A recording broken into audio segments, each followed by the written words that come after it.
नमस्कार दोस्तों, राधे राधे। आज है पड़वा। ये कार्तिक स्नान के अगले दिन आती है और इसमें सबसे फेमस चीज़ है कि चिड़ा चिड़ी की कहानी सुनी जाती है। तो हम बनाएंगे घर। और एक चीज़ और प्रसिद्ध है इसके लिए, जिसको अपना नया घर बनवाना है, जिसे घर बनाने की इच्छा है, वो ये चिड़ा चिड़ी का घर बनाता है और ये कहानी सुनते हैं। कहा जाता है कि ऐसा करने से घर जल्दी बन जाता है। अब मान्यता तो यही है, अब कितना सच है कितना झूठ है ये हमें नहीं पता। वो देखो टिमी को देखो। बाकी हम दिल में विश्वास करके हम ये घर बना रहे हैं ताकि हमारा भी घर जल्दी से बन जाए। तो चलिए बनाते हैं घर चिड़ा चिड़ी का। किसी भी अनाज से बना सकते हैं, चाहे तो आटे से बनाएं, गेहूं से, चावल से, किसी से बना सकते हैं। मैं गेहूं से बना रही हूँ। जिसे जितने बड़े घर की इच्छा है वो उतना बड़ा घर बना लो। मुझे बड़ा घर चाहिए तो मैं बड़ी जगह में बना रही हूँ। ये हमने बना लिया 4 दीवारी। हमारे घर की बाउंड्री बनकर तैयार हो गई है। अब हम इसमें कमरे बनाएंगे। नो, उसको भी चाहिए ना घर। घर बन रहा है बेटा। हाँ तो बड़ा घर बना रहे हैं ना, टिमी का भी घर बनेगा उसमें। कमरा हाँ, एक कमरा टिमी का भी बनेगा, खेलने के लिए बड़ा सा कमरा। ये दूसरा कमरा बन गया हमारा।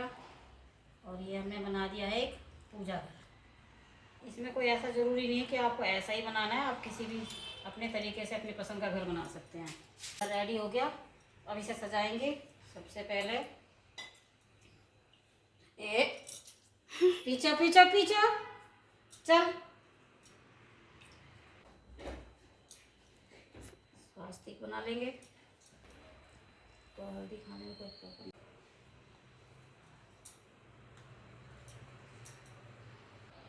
घर पूरा होने का वेट कर रही है टिमी।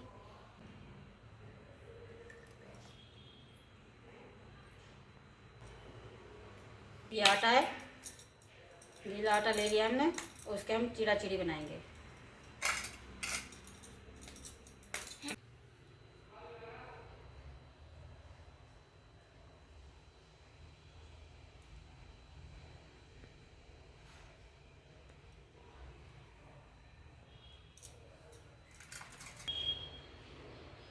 ये हमारे चिड़ा चिड़ी तैयार हो गए। इन्हें उठा दिया इनके घर में। अभी हमने ये घर इन्हीं के लिए बनाया है। तिलक कर दिया, दीपक ले लिया हमने ये। और ये दीपक तेल के, घी के, किसी भी चीज़ के हो सकते हैं। इसमें ऐसा कोई वो नहीं है कि हमें तेल का ही जलाना है या घी का ही जलाना है। और हर घर में एक दीपक लगा देंगे। खील पतासे का प्रसाद चढ़ाएंगे।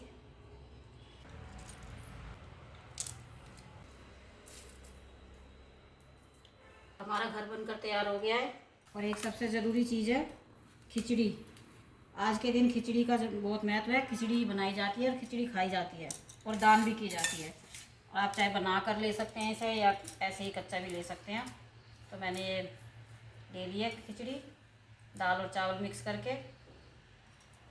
इसमें लोटे में थोड़ी सी डाल देंगे पानी में। चावल डाल दिए और इन पर दक्षिणा रखनी है। दक्षिणा रख दिया, ये हमें दान करनी है बाद में। अब हम कहानी पढ़ेंगे।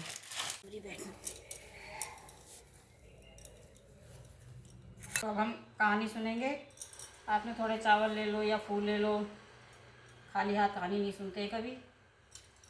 तो एक समय की बात है कि 4 चिड़िया थी। वे सहेलियाँ थी, आपस में बहुत पक्की सहेलियाँ थी। तो उन्होंने कार्तिक का स्नान किया और उसके अगले दिन, पड़वा के दिन, उन्हें मन किया कि आज खिचड़ी खाएंगे।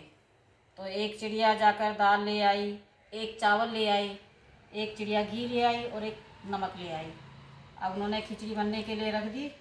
तो वो बोली कि चलो हम नहाकर आ जाते हैं। नहाने चली गई। उसके बाद एक चिड़िया आई, उसे बहुत तेज़ भूख लगी थी, उसने खिचड़ी की भाप ले ली। दूसरी चिड़िया आई, उसने खिचड़ी का पानी पी लिया।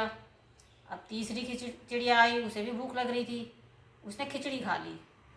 चौथी चिड़िया आई तो खिचड़ी तो ख़त्म हो गई थी, थोड़ी सी खुरचन जो बच रही थी उसने वो खुरचन खा ली। उसके बाद जब चिड़िया मर गई और अगला जन्म हुआ तो जिस चिड़िया ने भाप ली थी वो बनी राजा की बेटी। राजकुमारी बन गई। दूसरी चिड़िया जिसने खिचड़ी का पानी पिया था वो कुम्हार की बेटी बनी। और जिस चिड़िया ने खिचड़ी खाई थी वो बनी ब्राह्मण की बेटी। और खुरचन खाने वाली चिड़िया हथिनी बनी। अब राजा की बेटी को तो सब याद था। जो कुमार की बेटी थी वो राजमहल में ही काम करने लगी, दासी बन गई। ब्राह्मण की बेटी राजकुमारी की सहेली बनी, हथिनी भी राजमहल में ही रहने लग रही थी। अब जब राजकुमारी की शादी हुई तो शादी के टाइम पे, विदाई के टाइम पे वो बोली कि मैं तो अपनी सहेली को भी लेकर जाऊंगी। तो बोला ठीक है ले जाओ, राजा ने बोला ले जाओ। तो ब्राह्मण की बेटी और कुमार की बेटी चलने लगी तो फिर राजकुमारी बोली मैं तो हथिनी को भी लेकर जाऊंगी। तो बोले चलो हथिनी को भी ले जाओ। अब हथिनी को बुलाया गया, लाने के लिए दास को भेजा, पर वो हथिनी उठी ही नहीं। बहुत कोशिश की, वो हथिनी उठी ही नहीं। तो राजकुमारी बोली मैं जाती हूँ, मैं लेकर आती हूँ। राजकुमारी गई, उसने हथिनी के कान में कुछ बोला। उसने अपने पुनर्जन्म, पिछले जन्म की जो कहानी थी वो सब बताई। उसे सब कुछ याद था। तो हथिनी ने वो सब सुना तो उसे भी सब याद आ गया। वो भी उठकर खड़ी हो गई, उसके साथ चलने को तैयार हो गई। तो राजकुमार बोला कि तुम कौन हो? तुम कोई मामूली राजकुमारी तो हो नहीं, कुछ तो है तुम जो छुपा रही हो। ऐसा कैसे हो सकता है कि एक हथिनी तुम्हारे कहने से उठकर चल दी? तो राजकुमारी ने उसे सब कुछ बताया अपने पिछले जन्म के बारे में, कि हमने कार्तिक का स्नान किया था, उसके बाद पड़वा वाले दिन हमने खिचड़ी बनाई थी, खिचड़ी खाई थी, तो ये सब उसी का फल है। तो राजकुमार बोला अगर कार्तिक स्नान करने से और पड़वा सिर्फ खिचड़ी की वजह से इतना कुछ हो सकता है, तो उसने पूरे नगर में ढिंडोरा पिटवा दिया कि कार्तिक स्नान करने के बाद हर कोई खिचड़ी बनाएगा और खिचड़ी का ही दान करेगा और खिचड़ी ही खाई जाएगी। और वो राजकुमारी के साथ खुशी खुशी रहने लगा। तो ये कहानी सुनाई जाती है। इस कहानी से सब कुछ, जैसे उस राजकुमारी का घर बन गया, घर बस गया, उजड़ते उजड़ते बच गया, ऐसे ही माना जाता है कि जो इस कहानी को पढ़ता है, सुनता है, तो उसका घर भी जल्दी बन जाता है। ये हम जल में चढ़ा देंगे। हमने जो चावल लिए थे, अगर हम सुबह पूजा कर रहे हैं तो ये जल सूर्य को अर्घ्य दे देंगे, और अगर शाम को कर रहे हैं तो ये जल हम चंद्रमा को देंगे। तो तब तक ये रखा रहेगा। और ये खिचड़ी दान होगी, दक्षिणा भी दान दे देंगे हम, चाहे पुजारी को भी दे सकते हैं। और खील पता से अपने घर में खा लेंगे प्रसाद के रूप में। और ये ऐसे ही रखा रहेगा अगले दिन तक, इसको नहीं हटाना है इस घर को, ये घर ऐसे ही रहेगा। अगले दिन हम इसे सबको इकट्ठा कर लेंगे। अनाज को हम पक्षियों को दे दें, चाहे तो चींटियों को खिला दो, पक्षियों को खिला दो, या फिर इसे प्रवाहित भी कर सकते हैं। ये थी हमारी चिड़ा चिड़ी की कहानी। आप भी करिए, अपना घर बनवाइए। नमस्कार।